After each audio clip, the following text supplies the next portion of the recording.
हमारे channel haunting tube को subscribe करें और बेल आइकॉन दबाएं लेटेस्ट अपडेट्स पाने के लिए। पिछले कुछ सालों से हमारे देश भारत में टैक्सी सर्विस की सुविधाएं काफ़ी प्रगति पर हैं। हम हमारे मोबाइल फ़ोन से ही टैक्सी बुक कर सकते हैं और वो बिना तोल मोल किए सही रेट पे हमें हमारे मंजिल तक पहुंचाती है। हालांकि ऐसी बहुत सारे ऐप्स और सर्विसेज उपलब्ध हैं, लेकिन इन सब में ओला और उबर सबसे ज़्यादा प्रचलित है।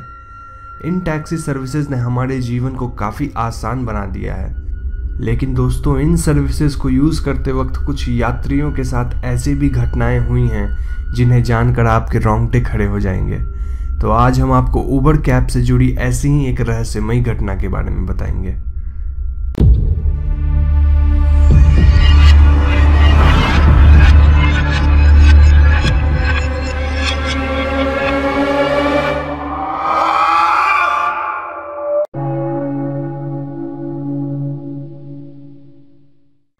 ये सूचना गुप्त होने के कारण हम आपको पात्रों के नाम बदल कर बताएंगे। ये बात जनवरी के महीने की है, जब काफ़ी ठंड पड़ रही थी।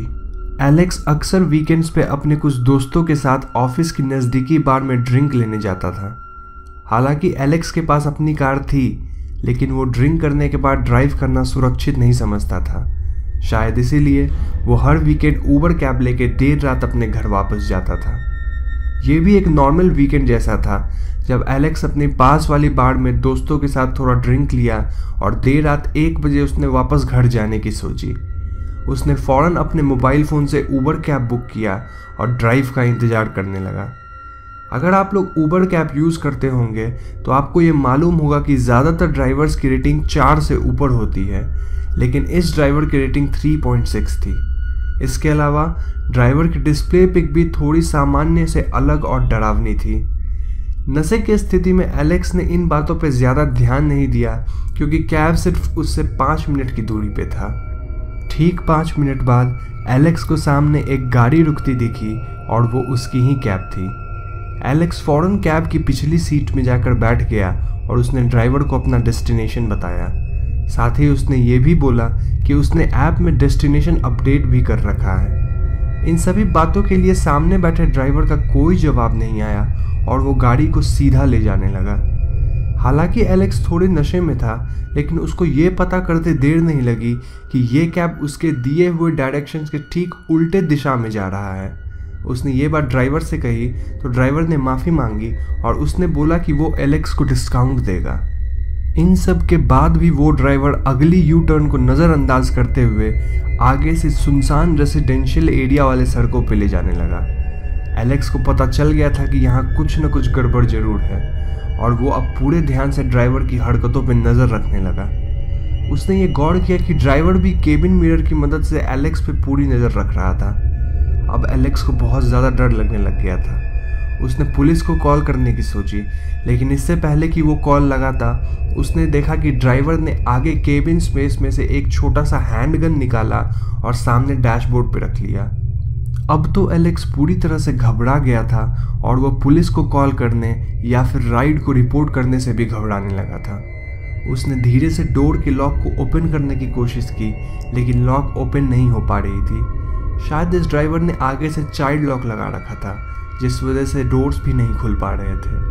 अब एलेक्स को ये बात तो पता चल चुकी थी कि उसके पास कोई रास्ता नहीं है सिवाय कि वो झपट कर आगे डैशबोर्ड से चाइल्ड लॉक ऑफ करके कार्स के डोर ओपन करके बाहर कूद जाए। लेकिन गाड़ी की रफ्तार ज़्यादा थी और इस रफ्तार में बाहर कूदना नामुमकिन था। अब एलेक्स को एक सही मौके की तलाश थी, इसलिए वो एकदम ऐसे बिहेव करने लगा मानो कि वो पूरी तरह से नशे में हो, ताकि ड्राइवर अपना ध्यान उस पर से हटा ले। साथ ही वो अब ट्रैफिक लाइट्स के रेड होने का इंतजार करने लगा। बदकिस्मती से ये रात का वक्त था और कहीं कोई ट्रैफिक नहीं थी। करीब 10 मिनट ऐसे ही चलने के बाद कैब एक ऐसे सड़क पे आई जो कि सामने हाईवे को क्रॉस कर रही थी। वहाँ कुछ ट्रक्स आ जा रही थी और साथ में एक फ्यूल पंप भी था। वहाँ की सिग्नल येलो थी और कैब की गति थोड़ी धीमी हुई। ड्राइवर का पूरा ध्यान रोड क्रॉस करने में था और एलेक्स के पास यही मौका था। उसने झपट के आगे वाली सीट से चाइल्ड लॉक ऑफ किया। इससे पहले कि ड्राइवर ये सब समझ पाता और हैंडगन उठा पाता, एलेक्स पिछले डोर को खोलकर कैब से बाहर कूद चुका था। बाहर कूदते ही वो जोर जोर से मदद के लिए पुकारने लगा और ये सब देखकर वो कैब वाला अपने कैब लेकर वहाँ से भाग निकला। इसके बाद एलेक्स उठकर सामने वाले फ्यूल पंप पे गया और उसने ये सारी घटना वहाँ के कर्मचारियों को सुनाई। उन्होंने फौरन पुलिस बुलाया और एलेक्स के बयान को दर्ज करके उसके घर तक उसे सुरक्षित छोड़ा। एलेक्स ने उसी रात उबर से उस ड्राइवर को रिपोर्ट किया। उबर ने भी इस कंप्लेंट को एस्केलेट किया और इस घटना के ठीक 2 दिन बाद एलेक्स से पूछताछ करने पुलिस भी उसके घर आई।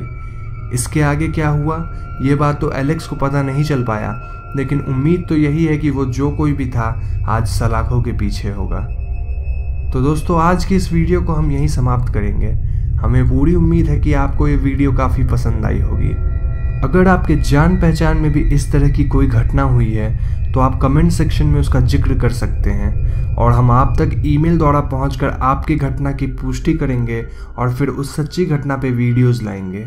इन सब के अलावा हमारे चैनल हॉन्टिंग ट्यूब को सब्सक्राइब भी करें, क्योंकि हम अक्सर अपने चैनल पे ऐसी वीडियोस लाते रहते हैं।